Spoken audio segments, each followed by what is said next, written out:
With Amazon Studios' Lord of the Rings, Rings of Power Season 2 just dropping recently, there's already plenty in front of us to unpack. We've been away for close to 2 years from Amazon's version of the iconic fantasy tale by J.R.R. Tolkien, and we pick up right where things left off at the end of the first season. So far, Amazon has released only the first 3 episodes of the season, with at least 5 more on the horizon. The Lord of the Rings needs no introduction, as it's the most successful franchise of the fantasy genre in the world. The brainchild of British author J.R.R. Tolkien, this fantasy saga has gone on to garner a worldwide fan base across multiple generations. Its touch on the subsequent works of fantasy across all mediums is undeniable. With one of the most decorated and successful film trilogies in the world, it was only a matter of time before it received a TV adaptation. Amazon would gain the rights to the appendices of the Lord of the Rings books, and using this as a basis, they create the Lord of the Rings, Rings of Power series. Owing to their limited rights, they have to perform a lot of creative gymnastics to fill in the gaps. This, along with other creative liberties they've taken with the show, has, for the most part, not proven popular with most die-hard fans of the franchise. Regardless, due to the statistical success of the first season, which went on to become the most-watched Amazon original show of all time, it's no surprise that a second season has been released. While the handling of the source material is questionable, to say the least, it's undeniable that the show renders some of the locations of Middle-earth in breathtaking fashion. In the first 3 episodes we've already journeyed from the desolate deserts of Rhûn to the Grey Havens in the elven realm of Lindon. Season 2 has already given us the much-anticipated return of Sauron as Anatar, the bearer of gifts, who's already begun working his deception by sowing his corruption into the creation of the remaining Rings of Power. We were introduced to Narvi, one of the chief dwarven craftsmen, who, in the books, was said to be the closest friend of Celebrimbor, although in the show, they don't seem to have yet met, and the introduction of the material known as Ithildin will no doubt have an important role to play during the course of the series. The show also grants us a glimpse into the aftermath of Númenor's disastrous campaign to overthrow Adar in the Southland, along with the current political landscape of the country. The Harfoots make a return along with the Stranger and another dark wizard regarding whose identity might be revealed in future episodes as they journey through the realm of Rhûn. Besides Sauron, some old foes make their return, like the Orcs, the White-Haired Witches, and Ar-Pharazôn, who were all up to their usual nefarious shenanigans. Oh, the elven Rings of Power that we got to see at the end of Season 1 are shown to work flawlessly, with Galadriel taking Nenya, Gil-galad bearing Vilya, and Círdan taking for himself Narya. Have we missed anything important yet? The dwarves are having trouble with the mountain falling silent to them, and ill omens popping up all over Khazad-dûm. The dwarven kingdom looks to be in peril. There are plenty of other things that happen, but breaking them all down would require an entire video of its own. We've got plenty of material to form some predictions for the upcoming 4th episode of the show. We can't wait to share them with you. So, without further ado, let's put on tinfoil hats and dive into what awaits us in the forthcoming episode of Lord of the Rings, Rings of Power. Before we go into our explanation, we have a very small request. If you like our content, please support us by subscribing to our channel. This is a small click for you,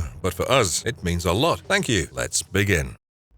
True creation requires sacrifice. We're going to see the introduction of the Ents or Entwives to the show and their interactions with Isildur and Theo. After their appearance in the trailers for the show, we know that Ents, who are most likely of female gender called Entwives, are guaranteed to be making their debut in the next episode. We can confirm this from the clues that are dropped to us in the second episode. During the scene where Theo and Isildur are being pursued by a band of men who have placed their allegiance to Adar while trying to rescue Isildur's horse. One of the most striking parts of the scene is a man who's shown hacking a tree constantly as the conversation between Theo and the men plays out. As chaos breaks loose and Theo is about to be captured, the very same axe flies towards one of the men and kills him. As the men are attacked by something mysterious in the forest, Theo is seen looking up at this creature before being snapped up by it into the air. The location of the attack, along with how the woodcutter is emphasized in the scene before the attack, gives us this concrete feeling that Entwives will be making an appearance in the next episode. One other thing is that Theo is looking up clearly, which means that the creature is towering over him, and Ents and Entwives are quite literally as tall as trees. Ents are the creation of the goddess Yavanna, who is the goddess of nature in Tolkien's divine pantheon. She requested their leader, Manwë Sulimo, to ask Eru Ilúvatar, the creator of everything, to allow her to create Ents to tend to the forests and nature, as she was afraid her husband Aule's creation, dwarves, along with the Eldar and the Edain, would destroy all that she loved and fell under her domain. This wish would be granted, and the Ents and Entwives would arise as the shepherds of the forest. By the time of the Third Age, we're told that the Entwives, who had moved away to tend to other lands east of Fangorn Forest, had all been destroyed as as collateral during Sauron's expansion. They should, however, still be around during the Second Age, especially in the period that the Rings of Power is based on, and we predict it'll be as early as the next episode when we'll see them. We also predict that in the next episode, we might get to see Isildur and Theo interacting and journeying with the Ents, in scenes reminiscent of Merry and Pippin's time with Treebeard in The Lord of the Rings. Regardless, this is one of the things we're looking forward to most in the next episode.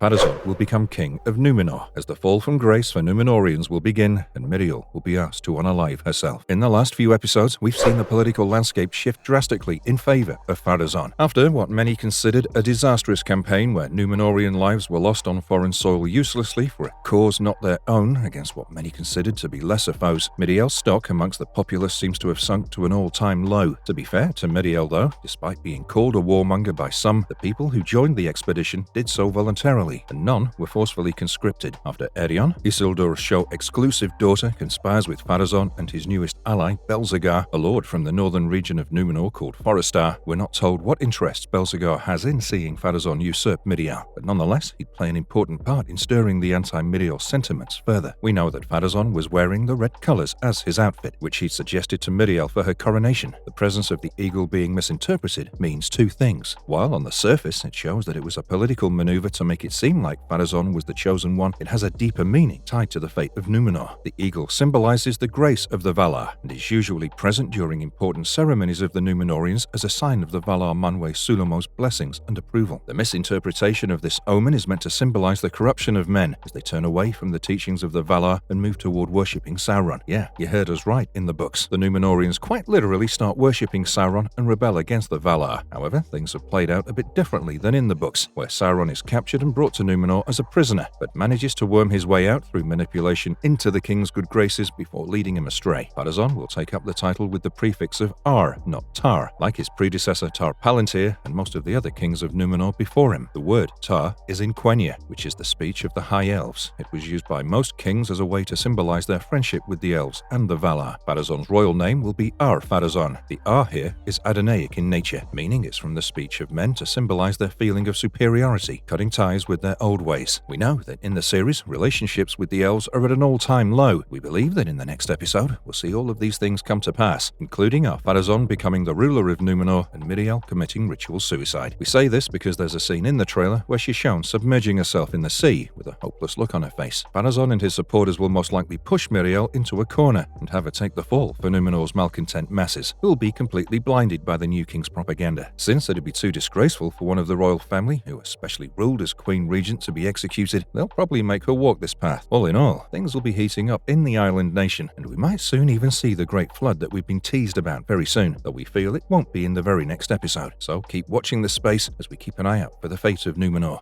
Elrond will meet new enemies called the Barrow-wights, and will get introduced to the new show-exclusive characters Canmir and Rian. Looking at how things are heating up in Eregion, and we don't mean just its forges, Elrond, along with Galadriel, have been set with the task of protecting the elven city in Celebrimbor by Gil-galad. It's highly possible that we'll see them set out for Eregion in the coming episode. We also know that their forces will be beset by the Barrow-wights, according to the trailer. Barrow-wights, for the uninitiated, are evil spirits that usually possess the bodies of fallen warriors and are found in their crypts. Frodo and the hobbits come across them and are rescued by Tom Bombadil in the books. They're originally Tom Bombadil's foes from a work of Tolkien preceding the creation of The Lord of the Rings. We believe that the creatures that killed the messengers of Gil-galad to Eregion were either hill trolls or Barrow-wights, even though traditionally Barrow-wights seem to appear at night. With the changes that the show has made to the source material, we wouldn't be surprised that they could operate in daylight as well. In the trailer though, Elrond's group is shown fighting these creatures at night, so it's safe to say that the actual battle will take place after sundown. Considering the heralds were killed en route to Eregion from Lindon, Elrond's company is set to take the same path, which further cements our prediction that this will happen in the next episode. We'll also be introduced to two new show-exclusive characters, Canmir and Rian. Canmir is supposed to be a map maker and a master strategist. According to the showrunners, Canmir will play a vital role as the party's journey to Eregion will be interrupted by an unforeseen danger, and he'll have to help the group navigate and find an alternative route. This unforeseen danger is most likely meant to be the Barrow-wights, as mentioned earlier. The other character is Rian, who's supposed to be one of Lindon's finest elven elven archers. We're sure that she'll be giving Arondir a run for his money with her own flashy fighting style and killer instincts. In the books, Elrond arrives too late to prevent the sacking of Eregion and retreats to find the last homely house, also known as the Elven realm of Imladris or Rivendell. We think the show might go a different route. We might have to wait a few more episodes to see these things happening. What we do know is that in the next episode, we can be assured that we'll see the appearance of the Barrow-wights, along with Canmere and Brienne, and the start of Elrond's journey to Eregion.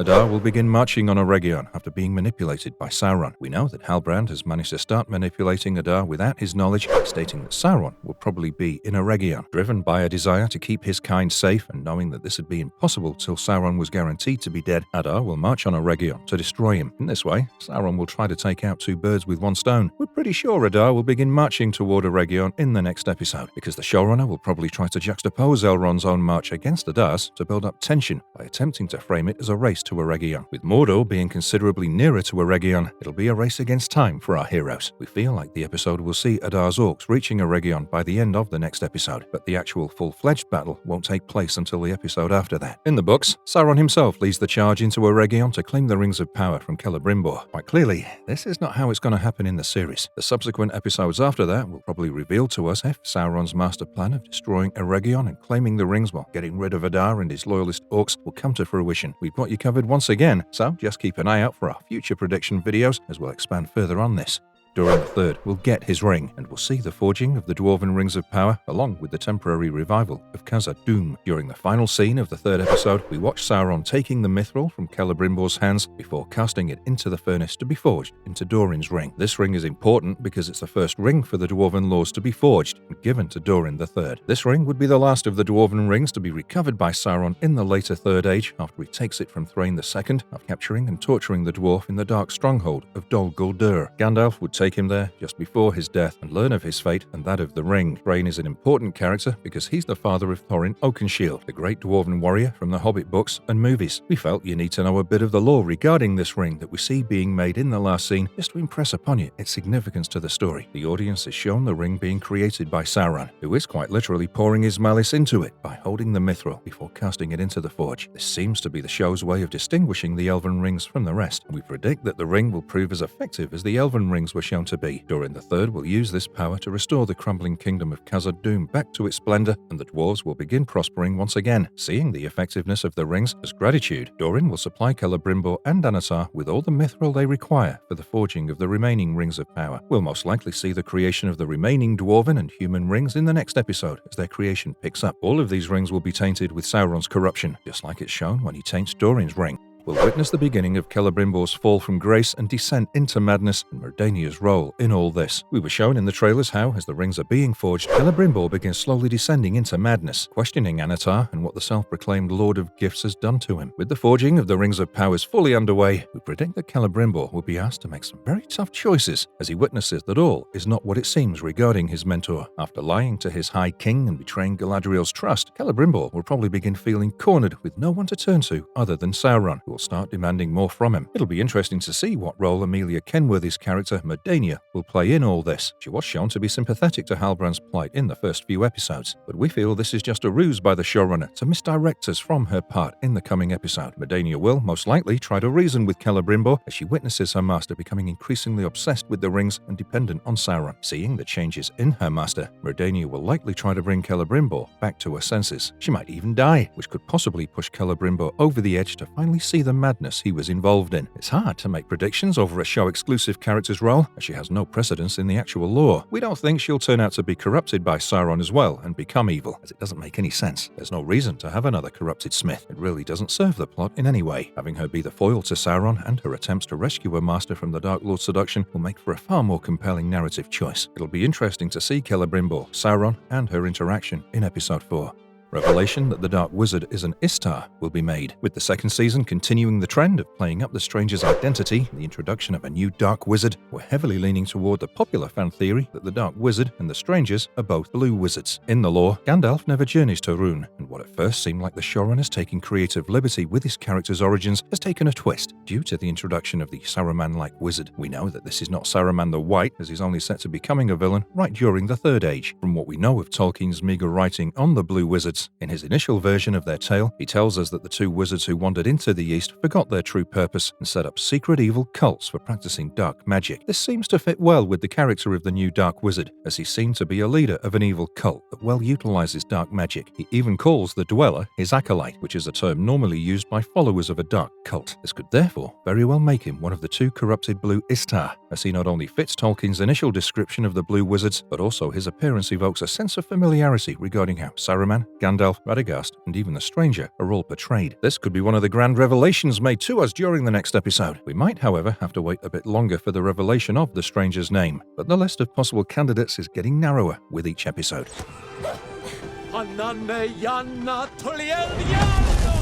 The Stranger stumbles into Tom Bombadil in Rhûn. Although Tom Bombadil is said to reside in the eastern borders of the Shire near the Old Forest, we're shown in the trailers for the show with a desert behind him and interacting with the Stranger. We feel that after getting separated from Nori and Poppy, the Stranger wanders around the deserts of Rhûn lost until he's found by Tom Bombadil. There, Tom will answer a lot of questions regarding his purpose and quest. He'll most likely aid the Stranger in his fight against the Dark Wizard, who we think will have captured Nori and Poppy. If not, Tom Bombadil will help reunite the estranged parties, and after granting them a brief respite from their journey and their pursuers, will set them along their way. Yeah, we're pretty sure Tom Bombadil will make an appearance in the next episode, and it'll be interesting to see how this fan-favourite character, which Peter Jackson omitted from his film, will be rendered in this show.